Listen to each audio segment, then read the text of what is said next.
Oops. What's up, everyone, and welcome to this week's episode of the Pit Therapy Podcast with me, Trevor, and Kyle. And we are super lucky and grateful we got to see it through, guys. Brian, David, thank you. Thank you so much for jumping on with us. Absolutely. Yeah, thank you. Really appreciate the opportunity. Thanks for having us. Yeah, of course. Of course. So, first off, I don't know if you guys listened to last week's episode where we actually talked about you. Even after Kyle's insane opening, if you guys got through that, like, thank you. Like, we'll start there because Kyle got off the rails a bit. We'll try not to do that with you guys, but yeah, we are very grateful when people want to talk to us because we're just a couple idiots, and this has been really fun to get to know a lot of bands from around the country and different sounds and stuff. So, we'll just kind of jump in and ask you guys about that, but like see it through. Dropped an EP this year, right? So what was the process of like getting this band started and stuff? Because it seems like you're pretty new, right? Yeah. So as far as like actually recording the record and starting to play shows and everything, it's very new. I mean, we just started doing that at the start of January. So trying to remember, it was like one of the first weeks of January. We went to the studio. We actually recorded with Zachary Rippey up in Mesa, Arizona, at Sound Signal Audio. And then after that, like shortly after that, we played our first show, and then we've been playing shows for the past few months. Obviously, the record came out just a little bit over 2 weeks ago, and but David and I actually started the band a few years ago, actually, like when I was first planning on moving back to Tucson. And we sent a bunch of voice memos. We did like a ton of phone calls, just writing music, planning out like what we wanted to do with this band. And then, took a little while to find some members once I moved back. But last year we got Adam and John, and things have been going, like lightning speed ever since. So it's been awesome. Sweet. So how do you guys know each other? You want to answer that, Brian? Sure, yeah. Oh, you want me to? Oh, my bad. I'm sorry. Yeah. Yeah. We met a long time ago. I mean, we knew each other through hardcore and just like seeing each other at shows and everything. I think we technically met after a show that David played with one of his previous bands. It was Wrong Idea, right? Mm-hmm. At the Underground with Stick Together. Yeah. I don't remember what year that was. It was like earlier 2010s. But yeah, and then after that, I was actually I was working at Urban Outfitters here in town, and David was looking for another leader for Zoomies, which is where he was working at the time. So he actually hit me up and like asked me if I wanted to interview, and then I think like we really started to get to know each other through working together. That's cool. Absolutely. So you played in bands before then, David, right? I did, yeah. So one thing you said a little bit back, so I was just checking my phone. We have voice memos all the way back to 2021. So we've done a lot in a short amount of time as a band, but it feels like forever for Brian and I because we started working on these songs like 3 or 4 years ago. I played, he mentioned Wrong Idea was my band I was in at the time, but I also played in a band called Step Aside from Tucson too, youth crew, straight edge hardcore stuff. That's awesome. So like, I mean, we're from Salt Lake City, we felt like we grew up in this like weird little pocket of hardcore and unfortunately like didn't experiment much with stuff outside of Utah, but like Tucson feels like even bigger of a bubble, but I see videos all the time of like shows in Tucson. So is it like a pretty cool scene out there? Yeah. Absolutely. Sorry, Brian. I want to pitch in there. Yeah. It's crazy. The turnout at shows is amazing. Like we were just talking about it, but there'll be like all local shows that are completely packed. Like the enthusiasm for hardcore music and supporting each other is just through the roof right now. And it's contagious. That's awesome. Yeah. So like you said, the shows are completely packed. Is most of the stuff coming out like what you guys are doing, the youth crew style, just traditional hardcore, or is it more beat down? Like what's coming out in Tucson right now? Yeah, primarily like beat down and heavier hardcore.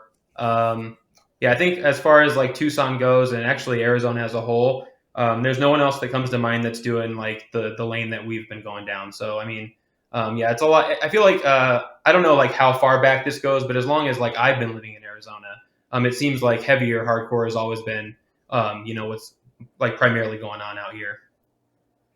Other than like some of the bands that David did, and I think there was a band back in the '80s that was like playing with a bunch of youth crew bands, Wind of Change. But other than that, I mean, yeah, it's been mostly like There's been a couple of other melodic bands. Run with the Hunted is from Arizona. Where Eagles Dare was a huge hardcore band. I don't know if you guys are familiar with them. They're from Phoenix, Arizona. Wind of Change, who we mentioned, which is kind of like Super Touch-esque. Like they were all the way back in the '80s. But yeah, I mean, through the time that I've been involved with music, Arizona's been predominantly like heavier hardcore music. Is there a lot of like collaboration to say with like Phoenix, or the scene's pretty like distinct? Because I mean, coming from Texas, it's like Dallas to Houston is 4 hours, and it feels different even though you're in the same state, right? Yeah. I mean, we're looking at it like roughly like an hour and a half drive back and forth. So I mean, a lot of the bands are like, it's definitely like two scenes in a sense, but then a lot of the bands and a lot of the people that go to shows all know each other, and like Phoenix bands will come down here a lot and play, and vice versa. So it does feel like it feels pretty connected, honestly. At least right now. Like I don't know, over the years I'm sure there's been differences, but right now it feels like a lot of people know each other and are all friends. Nice. It's awesome. One other ththing about that, I know that like there's a popular band from Texas called Will to Live, and they just did a run in Mexico. They have like I guess a pretty big following like Monterey. Does Arizona get that same type of like, is there crossover into Mexico and stuff? Do you guys see that very much? We've gotten asked to play in Mexico. We're not super familiar with any of the bands there right now, and like obviously California is close, so there's a lot of like connection with that. There's a bunch of bands from Albuquerque, New Mexico coming to Tucson, so cool. Yeah, a lot of surrounding areas for sure, but we're not super familiar with the bands in Mexico, though that is something we definitely want to do. Yeah, for sure. Yeah, that'd be way sick. So For sure. It sounds like there's a lot of parallels between Salt Lake and the Arizona scene. Like Salt Lake is like, we grew up with heavy music as well. Like that's what we cut our teeth on. That's what a lot of like the old hardcore bands were and everything like that. And that's what the new bands are starting to replicate. There's definitely like a very heavy, darker hardcore sound as well. So when you guys were growing up, we were just talking to Brian. He said he's about the same age as us. What were you guys listening to? What did you guys get into? Because David, if you're putting in like youth crew style bands, that faster hardcore stuff, what led you down that pathway if there's a lot of beat down and heavy music that's typically dominating the scene? Yeah, I mean, I think I was pulling ticket stubs out of my garage recently, and it was a trip to see that I saw Agnostic Front 21 years ago. Feels like another lifetime. Yeah, I mean, I definitely started with heavier music too. So my kind of like intro to like punk hardcore was like Misfits and AFI. I had a neighbor that I grew up with who was into like heavier music, and there was like different phases in Arizona where like the Face Down Records bands were really popular, or Death Wish bands were coming all the time, or Reaper. So before I played in Step Aside and Wrong Idea, I played in a band called Condemned, which was like heavier hardcore, like New York hardcore style. So I definitely like also, even though our band is very inspired by Youth Crew, love New York hardcore, Breakdown, Madball, Agnostic Front, Leeway, Cro-Mags. So I feel like that's what I started out playing because that's what everybody else was interested in. And the Youth Crew bands kind of only formed as I found people who were more interested in it. And I always liked that music, but like Brian talked about, the challenging part about bands is finding members and getting people to come together and like be on the same page stylistically and want to play the same type of music too. So yeah, I mean, I always loved that heavier type of hardcore, and I still do now, and played in bands like that before too. And what about you, Brian? So are we talking like just in my life or out here in Arizona? So yeah, I mean, just in general. Yeah, because I think that like vocally, like I think it's, because I think musically you can bleed that line a lot easier, right? Like you can tiptoe, like you can play faster, thrashier stuff, and then have big breakdowns and New York crossover, like Judge behind you there, like they were the kings of that, right? Yeah, like for sure. You know what I'm talking about? But like I feel like vocally you have to like make that distinction from the beginning, right? You're either I'm going to do like this lower tone scream that's going to be just super heavy, or I'm going to do the higher toned one that's going to be more Youth Crew-y and stuff. Yelling. So like, yeah, was that like was that a conscious effort for you of like, I like this music and I want my vocals to sound like that?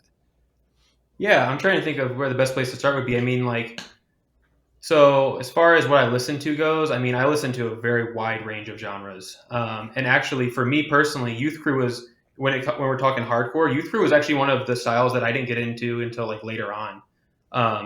Like just like to start things off, like the first two bands that I remember really falling in love with, and like that was like my introduction to hardcore, were Terror and Comeback Kid. So Comeback Kid, definitely is an influence for me for sure. Yeah. I know that his vocals are a little bit, more screaming than mine, but I think like really where that influence comes from is probably a lot of the other genres that I listen to. I love a lot of post-hardcore. I listen to a lot of emo.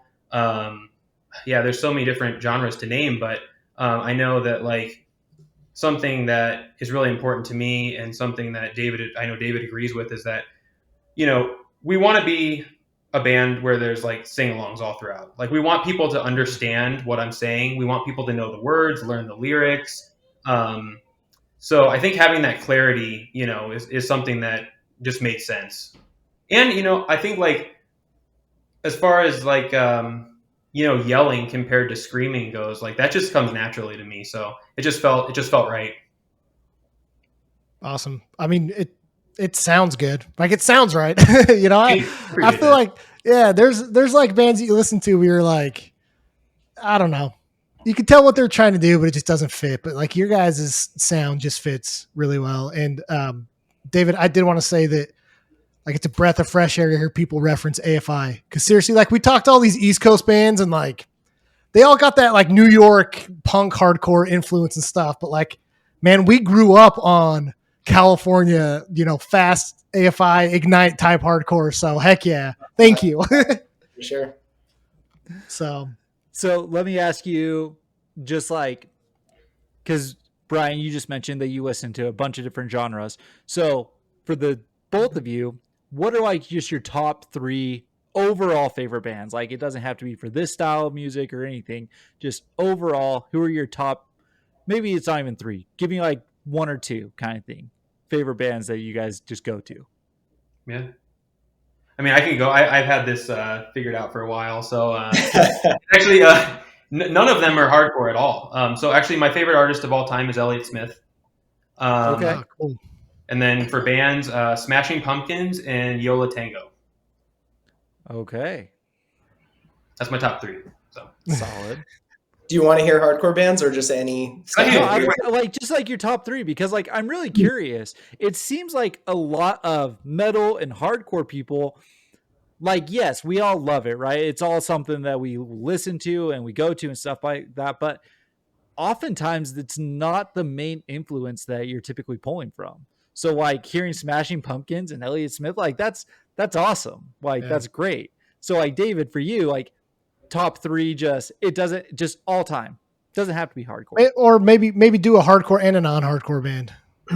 Okay. I think my favorite musician period is Sam Cooke. And I just love 60s soul music. I feel like feel and emotion in music is what I'm trying to achieve. And I feel like that really came across. The lyrics are powerful. The singing is beautiful. And so if there was any record I'm going to run with forever, it's Sam Cooke. In terms of hardcore, though, 1A, 1B for me is Youth of Today and Gorilla Biscuits, no question.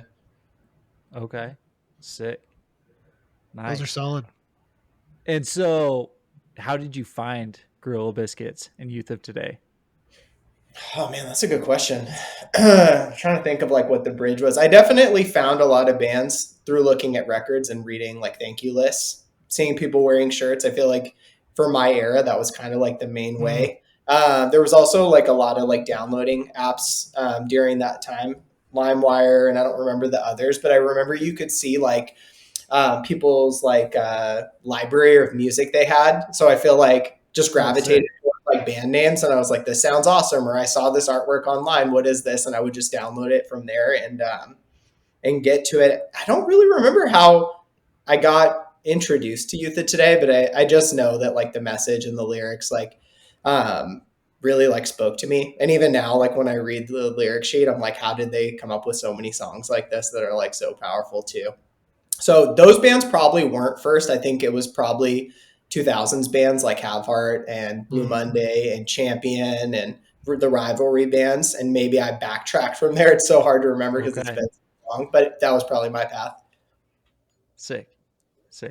So was that your introduction to straight edge as well? Or what introduced you guys to straight edge? Brian, you can go ahead. I have to think Yeah, about for that me, for a second. I think I was like probably like in eighth grade, and I think it was Throwdown for me. Yeah, no, it was Throwdown for me too. I was just thinking that. Yeah. I was like remembering like shows I went to during that time period. And I think I was watching a lot of Hellfest DVDs and they used to do the interviews with Sick. like the band sitting on the couch. And Throwdown was probably X'd Up. And I feel like that was kind of like what got me to dive into it. Yeah, I can't remember. So like, and I was a little bit late, even like late to listening to Throwdown. Like the first CD that I got was Vendetta, and I don't remember. It must have like this was definitely during the times where you get like a little sampler or some sort of like extra with the CD. And I mean, I don't know for certain, but I want to say there was like a DVD that came like in the back of the CD or something, and it was like them maybe talking about like the recording process of the record and just like some more like deeper things about what the band stands for. And that's like David said, like that's definitely when I first through some sort of interview or something like that is where I found out about straight edge and that they were straight edge, and I had never even heard about that before that. So Sick. And then like obviously from what I've heard, right? This is all alleged, right? But there's pretty big straight edge crews and stuff like that down there. So like were you introduced like through friends as well to like associate at shows, or like were you kind of just like I'm doing this for myself? Like how did your like social aspect of like straight edge kind of get introduced to you? David, you want to go first?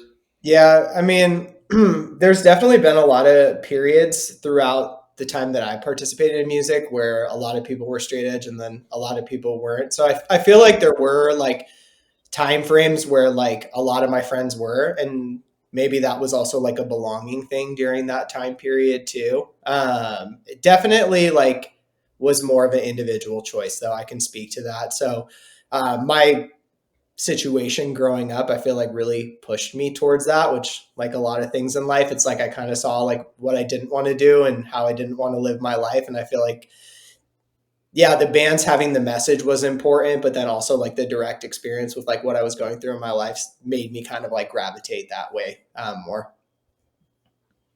Sweet. Brian? Yeah, I mean, for me, I think I always got to say Have Heart because I was a junior in high school. I specifically remember this, and like I actually before I go into that, like I've only been straight edge. I claimed straight edge in 2013, so it's been about 12 years. But before that, like I've lived a completely different life. Like in high school, like I was all about like partying and like I smoked a ton of weed and I was like totally opposite of how I've been living. But I think like when I was in junior in high school, when my friends introduced me to Have Heart, and same kind of thing. Like there was a YouTube video or something I was watching and Pat Flynn was talking about it, and I was just like, it's funny because like from that time, I knew that what he was saying was how I wanted to live my life deep down. But I think I was just so influenced by everything that was going on around me and like what all my friends were doing that like I really like kept partying all of those years up until like a few months after I was 21. So definitely Have Heart was, it was Throwdown that first introduced me to straight edge. And then Have Heart was the one where I was like, oh, like this is like actually like how I want to live. So when you claimed and when you did all that stuff, like, did it start to alienate people from you? It did actually, yeah. Like, are you talking about like when I claimed? Yeah. So or just like not necessarily because you claim straight edge, but if you're partying, right? You're smoking weed, you're drinking, you're doing this stuff, and all of a sudden one night you're hanging out with the homies, and it's just like, hey, let's go smoke a bowl, and you're like, yeah, I'm not doing that anymore. Yeah, no, there was a whole lot of that. I mean, I did that for months and months, and like I feel like over that like maybe the first half year or so that I was straight edge, I lost a lot of friends, or people that I thought were friends. The ones that like were deeper than partying definitely stayed in my life, and I had a lot of friends that I partied with the most actually that I also shared like a strong interest like with music and other things that kept us like friends. But yeah, there's like probably countless people that I thought I was friends with that I just stopped hanging out with. And it wasn't even on, not to like throw anybody under the bus, but like it wasn't even like my choice. Like I was always down to still come out and hang out, and like, Right. it just was one of those things where it just started to trickle off, and yeah. Yeah, I appreciate that you asked that question because that is reality both ways too, and I think that it's unfortunate that you like lose connection with people over not having things in common anymore. But I definitely experienced that a lot in my younger life, and no judgment to my friends that were living differently, but I think it's hard to hang around something you're not interested. Not just that, but really anything. And I feel like yeah, I moved on from a lot of friendships during that time period because we were just going in different directions. It is Yeah. definitely weird. It's an interesting dynamic that'll take place. I mean, and listen, like, I'm not saying that it only happens when you go straight edge. Like, how many times did we hear someone broke edge and all of a sudden, like, they were alienated from everyone who they were hanging out with in like the straight edge groups and stuff. So, like, it goes both ways, and it's too bad. It is really cool, like in the scene right now in Salt Lake.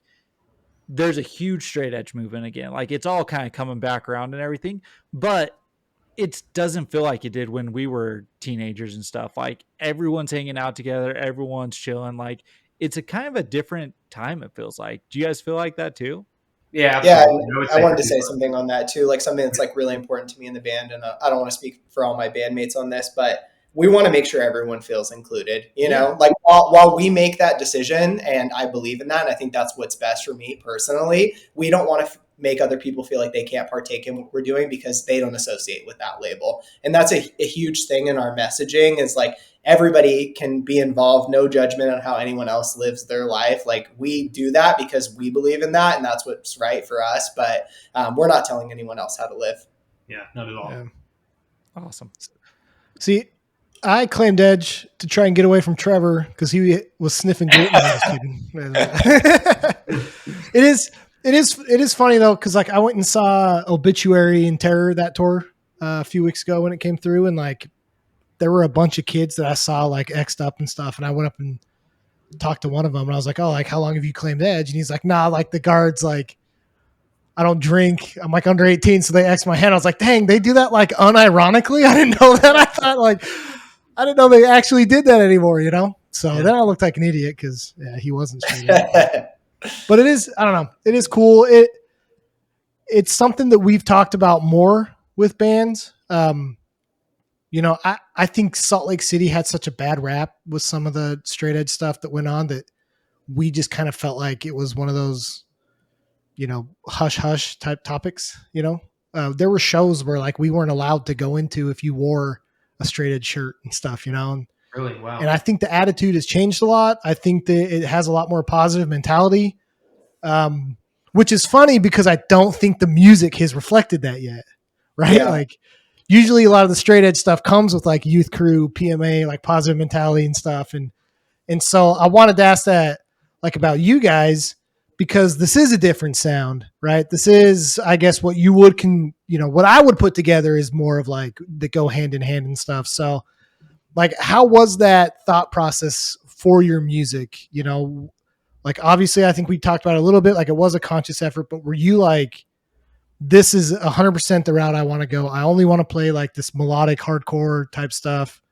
How did you come about with the idea for this band and the sound? You want to go, Brian, or me? Yeah, I mean, David, I would like to. I think I need to be probably reminded on like how you started writing more melodic riffs way back when, like a few years ago. But I know that like, yeah, maybe if you want to start with that. Yeah, I think like sonically, the bands I was in before, the parts were easier to play. I think part of that is just like growing as a player, like 20 years into playing guitar now. I'm like, wow, I can do these things. So like that was probably something I wanted to explore a long time ago and just wasn't capable of because a lot of hardcore musicians just play barely enough to be able to write a record. And I was definitely one of those too. And I mean, even when we were talking about the previous bands that I did, like I always loved bands like Go It Alone and Have Heart. And yeah, I think like the melodic part, that being part of it, was really just about the music having a lot of feel and emotion. And that's kind of central in what we're trying to do sonically, is like music is about expression. It's about getting out like what we feel. And the goal is to like, yeah, stir and move other people in the same way too. And I think like putting a little bit of like melody and trying to make the songs have that aspect to it, hopefully can accomplish that. And that's part of our goal. I think it also just makes the music sound more dynamic to have a little bit more like intricate riffs. So that was something I always wanted to achieve. And yeah, like when we first started working on music, I feel like I was listening to the first step a lot, and that's kind of what we were going for. So when I play those voice memos now, it's cool how it's evolved. Yeah. And Brian hasn't mentioned this yet, but this is actually his first band singing. So I feel like there's been kind of a lot of like, yeah, which is awesome. Like kudos to him. He did an incredible job. I've never seen anything like that with anyone else that played music before.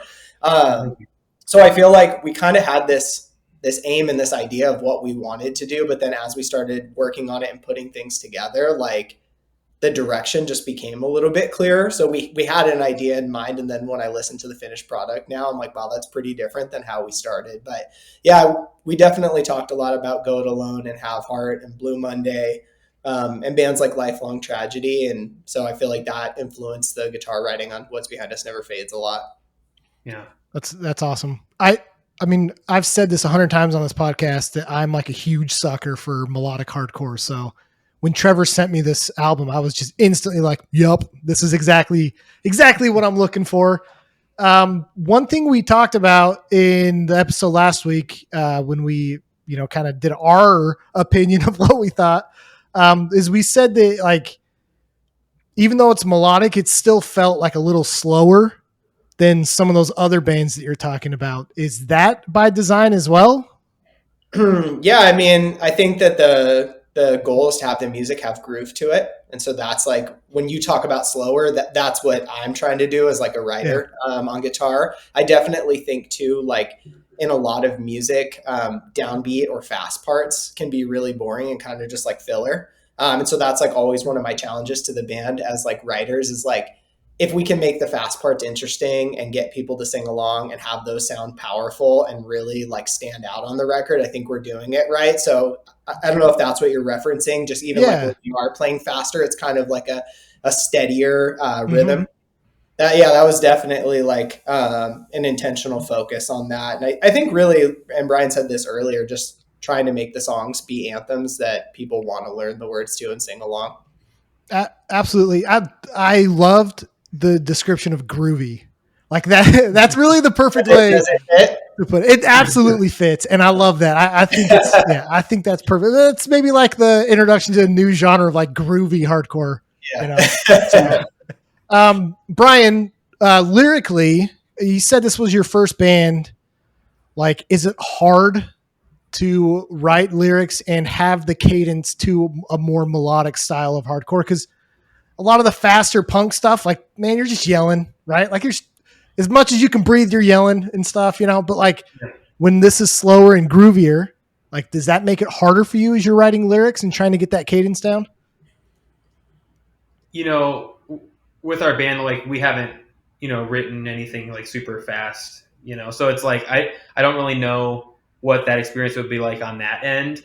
I would imagine though that with the riffs that David writes and the tempo that we have in these songs, I would probably prefer singing over that speed than something like super fast. I've never even tried to do like the super fast vocals before. So, and then as far as like lyrically goes, I mean, David and I have actually worked on a lot of the lyrics together, and there's a lot of time that we put into like actually structuring it out and making sure that like the vocal patterns match the music as best as they can, and we're very intentional about how each line is pronounced.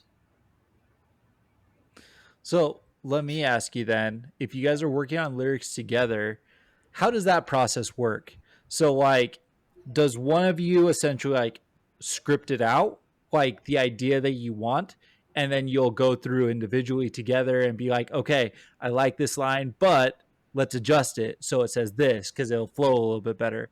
Because like my thoughts are different than Kyle's thoughts, right? So like meshing those two, you guys have to be on pretty well the same page. Yeah. I mean, I would Yeah. say like the entire vision that we have for the band and everything that we want to stand for and everything that we want to express through our music, we definitely are on the same exact page. So that makes it really easy. I mean, I'm trying to remember, like, I wish I had a better memory of every single song and how each one came to life as far as the lyrics go. But I do know there were definitely times where, like, David would have like a whole verse written and then maybe like I add in a chorus or vice versa. Like, we really, and I think like, for me, like, it was like reading his lyrics, thinking about how it made me feel, and then that kind of gave me the creativity to like add in my own lines. And then because like we see things pretty eye to eye, I think it just kind of works out that way. But I don't know. Do you agree Yeah, with that, David?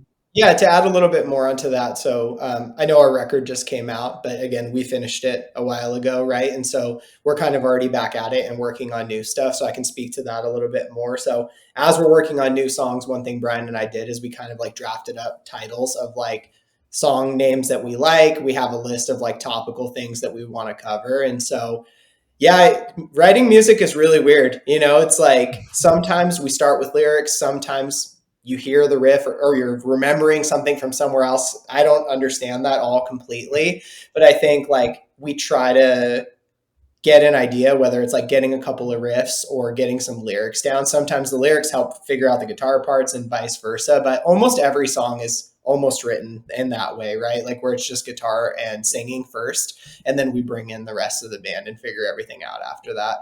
But yeah, I mean, it's really easy. It's crazy because sharing creative responsibility with other people could be extremely challenging. But I feel like Brian and I had so much conversation about what we want to say and how we want to present the band that, like, honestly, I'm really fortunate. It's really easy to work with him on stuff. Yeah, and I would completely agree with that. I mean, it hasn't been hard at all. I love hearing that because we've talked to a lot of bands and I've heard from a lot of like different musicians that it tends to be like one guy, right? He's doing the lyrics, he's doing the guitar work and all that kind of stuff.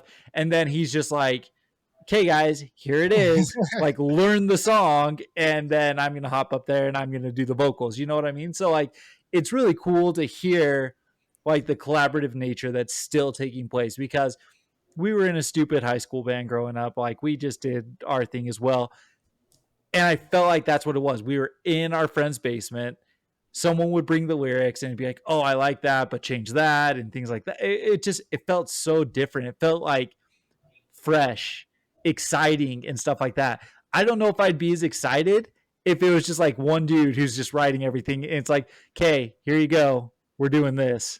So, I mean, my bandmates are probably going to laugh at that. Our band is like that still somewhat, right? I mean, like I definitely do a lot of the writing and have a lot of the ideas, but playing in a bunch of bands, like I think for me, it's like I want the other guys to be enthusiastic and excited about that. And like it's hard to get up there and sing someone else's song. And our songs are vague enough where like they're not specifically about Brian's life or my life where they could have meaning to like multiple people. But yeah, I think it's like you come with like this idea and then it's like, how do you get everybody's input and perspective to like shape it into the best thing possible, which gets the other guys in the band more excited about it. And I mean, we want to have longevity. I feel like that's just learning from like playing music. Like, hey, you want to be around for years. Like everybody's got to like feel valued and like they can give input in what you're doing. Yeah. But we are slightly like the first example you gave. I don't want to lie about that. Well, it happens. Look, Trevor says that like the guy that wrote the guitar parts, I played bass in it. I don't know how to play bass. He just tabbed it up on a white sheet of paper and I just like memorized it. So like I was just happy to be up there playing with them because I don't know how to play an instrument. So yeah. One thing I wanted to ask. So the album came out on New Age.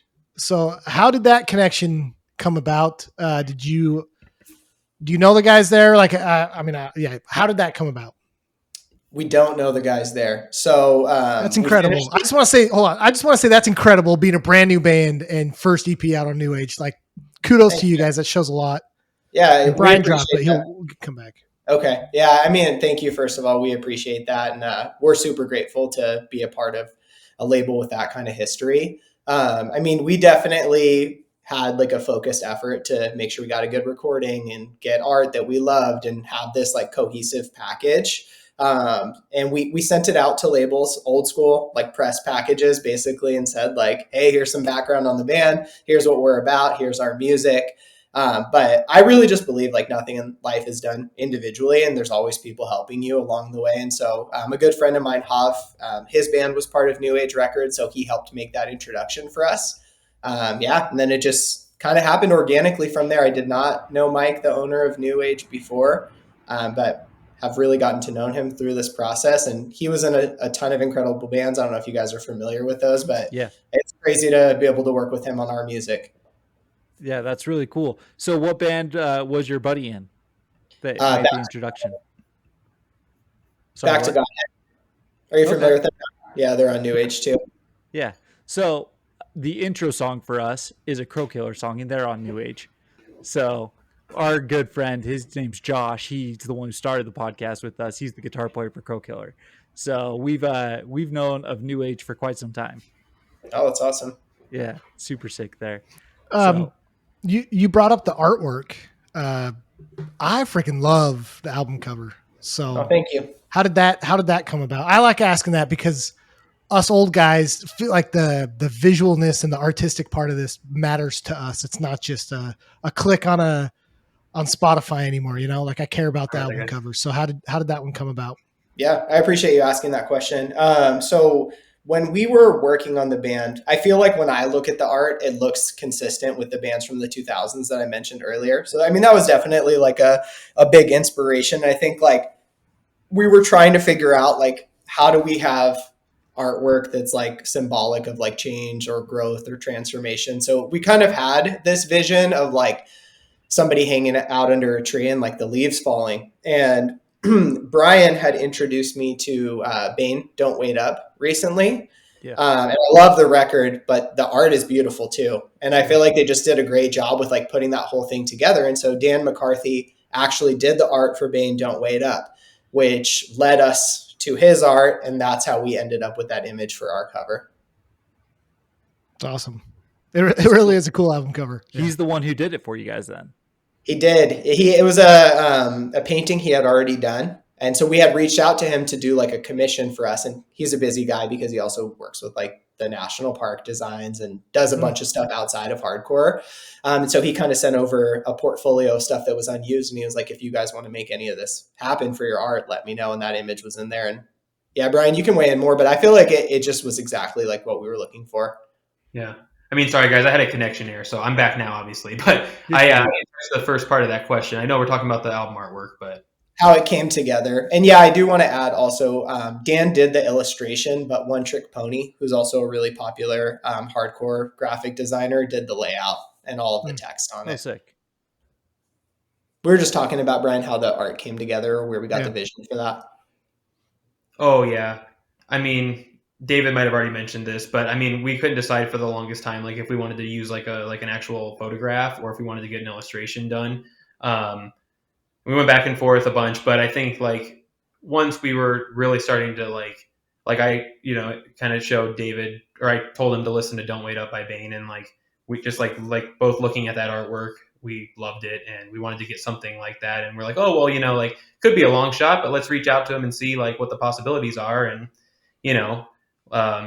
as David mentioned, it's like we couldn't necessarily get something commissioned at that time, but it just like he gave us the opportunity to look through his whole portfolio and said, if you like anything, like, it's all yours. And it's crazy because like I don't think we could have found something better. Like as soon as we saw that, at least I'll speak for myself. Like immediately I was like, that's got to be the one. Agreed. I mean, it looks, again, we're going to say it multiple times. It looks fantastic. Like the first thing I thought of was Have Heart, the things we carry. It's just like, it's very reminiscent of that. It feels good. I even said in our episode, like, I would just want a poster of this. Like a nice poster would look super solid. And I was listening to the Garza pod the other day, and they had the guy from the Melvins on there. And one thing he said is all of the Melvin albums, it always is in very clear block, bold letters, the title of their band. I love See It Through, very clean, easy to read. Like it looks so nice. So you said One Trick Pony was the one who helped with a lot of like that design? Yeah, he did that logo, which was like inspired by like a verbal assault text. I don't know if you're familiar with that band. So we had kind of like some inspiration on that. And then he did the insert, the back cover of the jacket, the labels. And that actually is not out yet. But if you like the cover, I'm excited for you to see the rest of the record because Sick. it's beautiful and he did a great job on it. No, pumped for that. So cool. I was poking through your guys' Instagrams. When are you guys announcing the New Balance sponsorship? Ryan, go ahead. At this point, never. It's funny because we were that just happened like organically. Like we all just love New Balance sneakers, and it's just like I think at one point we all just we were just all wearing them, and then people actually started to notice and like comment on it. So like for like the past however many months now, we've just been writing it out, and like we've just been like leaning into it, and we've all of us have worn them every show. But you know, these guys are trying to switch it up now. So Yeah, it's become a joke in our practice that we like have a exclusive contract with New Balance. So I've been wearing Nike lately to challenge that because I always got to ruffle some feathers. But it's like a joke in our group text. Like Brian has sent some like Nike sandals, and he was like, maybe we should wear these next show. So it's kind of like a point of friction in our band right now. You guys are like doing like band packages and stuff and sending them to labels. Send one to New Balance. I'm sure there's someone there who likes hardcore. You guys can get it. Come on. We have a saying in our band that if you don't ask, the answer's always no. So I mean, maybe we just gotta throw it out there to New Balance and see if it can come together. What Speed's got that like partnership with, what is it, Foot Locker or something? Like yeah, they did like Reebok. I don't remember the model, but they did like they did promotion for like an Air Max model. Oh yeah. Yeah, that's awesome. I didn't know that. Yeah. All right, New Balance. We'll clip this and we'll send it to New Balance and be like, "What up?" Appreciate it. Maybe we can get the guys that want to keep wearing them. Yeah, we're gonna like edit it. We'll superimpose like New Balance posters behind you guys. Like we got you. Well, what we'll do, I think this is like the sales guy in me. We'll do half of it to Nike, and then the other half to Reebok. And we'll be like, "This is the up and coming band, fight for them," and then you're guaranteed to get like a sweet sponsorship, because they don't. There we go. lose. That could be. Well, I don't know. I'm sure you guys might have seen, but we actually have a pre-order for a shirt up right now, and it's a mental rip, so it's got the Nikes on it. And I'm somebody who always loves merch, and I'm also somebody who likes to wear our merch a lot. So it's like I can't be wearing New Balance with the Nike on the shirt anyway, so I'm gonna have to wear Nikes now too. Listen, I've got 2 of your guys' shirts sitting in my mailbox. I haven't gone down to pick them up yet, but I got the confirmation that they're here. So, nice. A couple of those. Thank you. I appreciate that. We were talking about trying to come out and see you guys when you play within these walls. Is that what it's called? Mm-hmm. Have you guys been to that before? No, We've not. Yeah, we're super excited to be a part of that. Who do you guys want to see on that? So my number one band I have not seen is Contention that I want to see right now. Oh, right. You mentioned that. So good. And we were able to talk to those guys. They were awesome. So like, I would love to see that. We saw Bane at Furnace Fest last year. I haven't seen God's Hate, so that'd be fun, but Such Gold also. Yeah. Such Gold is amazing. I second that. I yeah. And you guys, obviously. So yeah. Oh, well, until you make it run out in Texas. So yeah. So we'll get there eventually. Yeah, hopefully. With that, I did want to ask, like, what you mentioned new music. What about other shows, other tours? What's the goal for 2025? So our next show, which we actually just jumped on, is at Che Cafe in San Diego with What Counts, Abstain, Gaining Ground, and About Face. So we're excited about that. We love those bands. Che Cafe is legendary. I've played there before, but my bandmates haven't. So I'm really excited to share that experience with them. Brian actually booked What Counts in Tucson the following day. So we're playing with them. Then we have a couple of other like scattered gigs so far booked throughout the rest of the year, and then within these walls. But I think in between there, the focus is really continuing to work on new music in the background, and we're kind of like brainstorming our next release. we definitely want to tour more. So like Brian's from the Midwest. I think that's something we're going to try to plan, is flying out there and asking to play with one of our favorite bands out there. But yeah, I mean, really just promoting the record, and I think trying to get as many ears on it as possible. So do you think it'll be another EP, or are you guys going to try to go for full length? So as of right now, I think like we probably will do a shorter release, just because like we're really inspired and motivated to write music right now, and I feel like that is more realistic for us. I've actually never been part of doing a full length record before, and that's something I would love to accomplish in this band.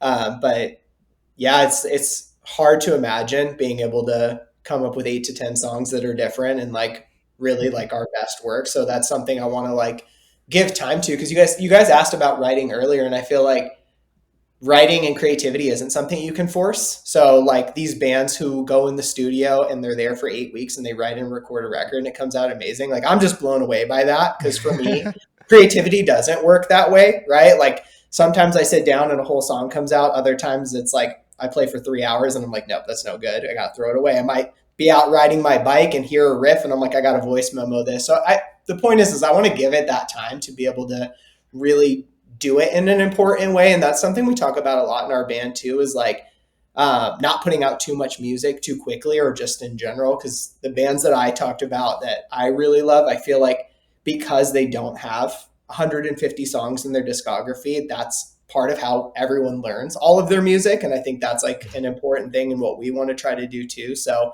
in a long-winded way, we probably will do another short release first, but after that, the goal is to do a full-length LP. Sick. The way that What's Behind Us Never Fades flowed together, it was awesome.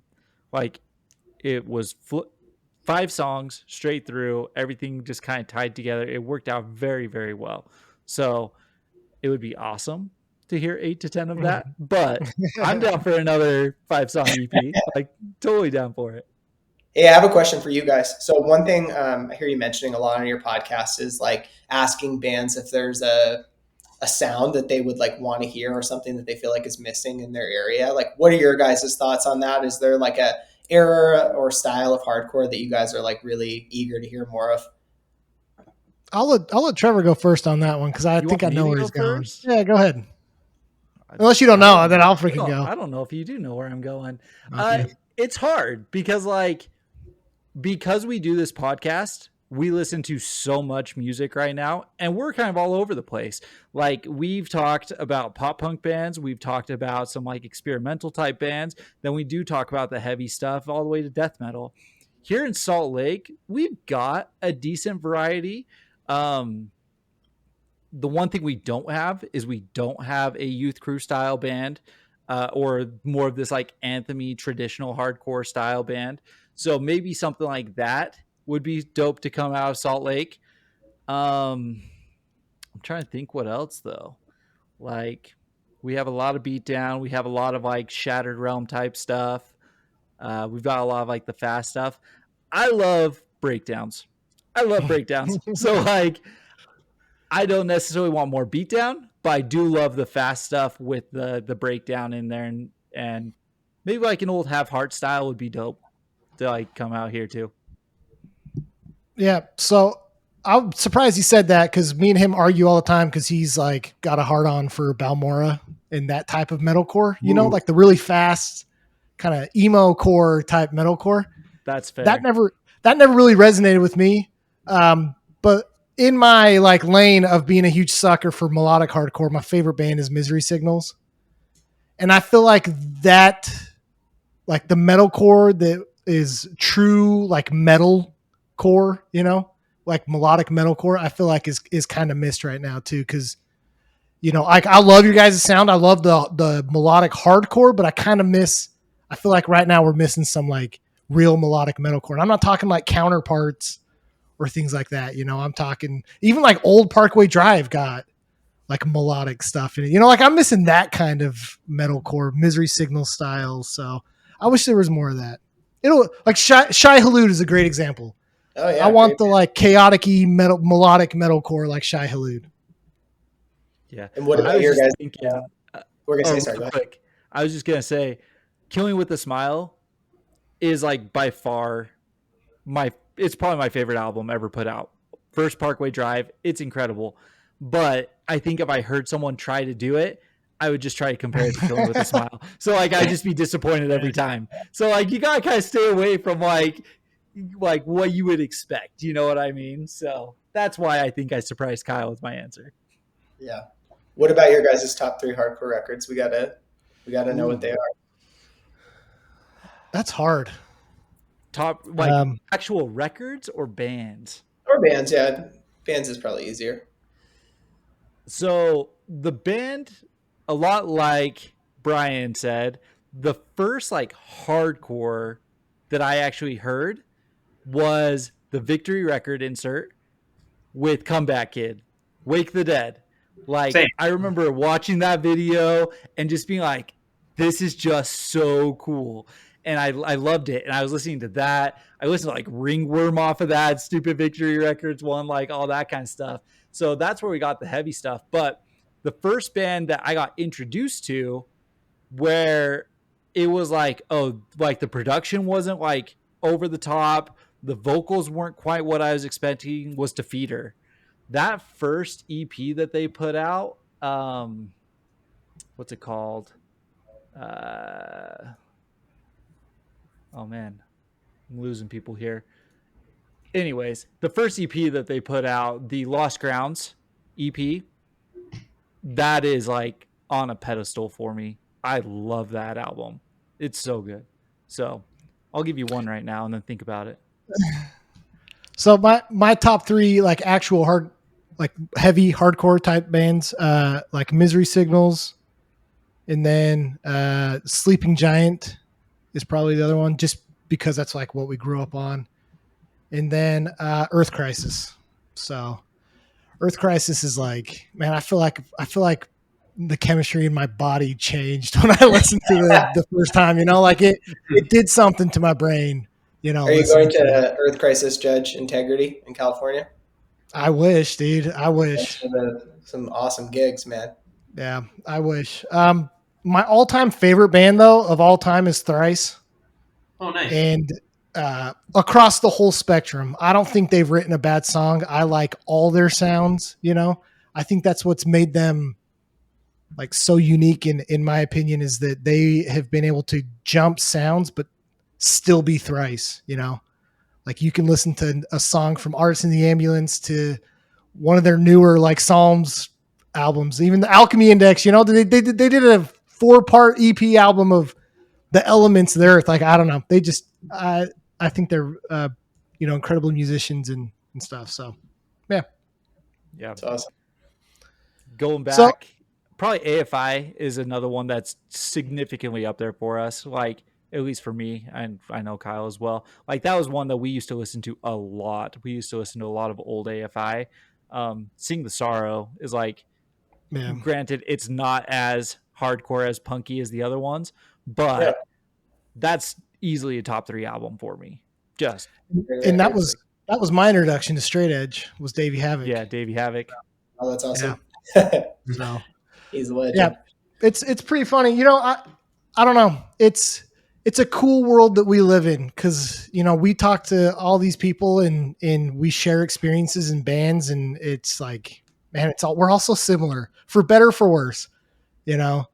But I think that's special too, that it's such a tight knit community, and, you know, we're very blessed and grateful to be able to do this and talk to people like you. And you guys are putting out some stellar music. Like, we're super excited for what you guys have coming up. We're going to do everything we can to help promote where we can. So Trevor, I just have one last question, and Go for it. I did want to ask David, is the mustache underrated in hardcore right now? I haven't seen a lot of them, so it must be. Okay. Because, like, I had a goatee for a while, and Trevor just made fun of me forever. But, like, I'm seeing that pop up a little bit in hardcore, you know? It's part of my Italian heritage, but I don't see a lot of hardcore people with just mustaches, but maybe it'll start trending. Maybe, It's looking yeah. good. It's looking good. The goatee look was not good for Kyle. Go You back. know, sick. He looked like the dude from System of a Down. Like, just a little bit longer, he could have braided that thing. It was nasty. What's wrong with that? I like it.